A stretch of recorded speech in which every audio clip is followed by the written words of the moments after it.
Accuracy and spelling is absolutely fundamental. Mistakes that there are in a CV say far more about you than actually the rest of the CV. It's not only the junior people that makes the mistakes on CVs, there's often your senior executives, which is quite astounding, but it does happen. My research has shown that 60% of CVs and cover letters contain at least one linguistic error.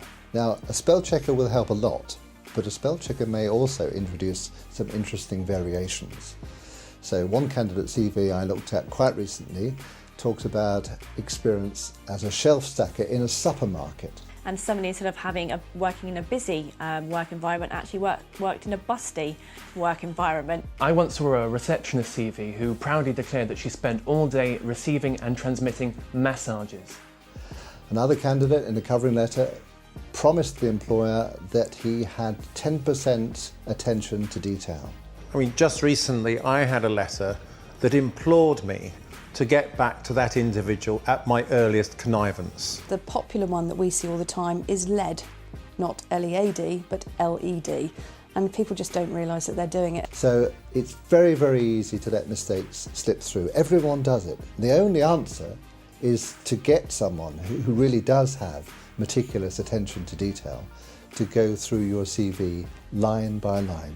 Show it to somebody who knows you, whether that be a colleague, if you are able to, or whether it be an acquaintance you respect for their opinion, because they will pick up not only, hopefully, the mistakes that you don't, but they will also be able to see how it is you have decided to market yourself, and they will be able to give you some third-party opinions which you can then bear in mind. Up to you whether you use their advice or not, but the point is, it's all about first impressions. And it's these little silly mistakes, I think, that make you look like you're not paying attention to what you're doing.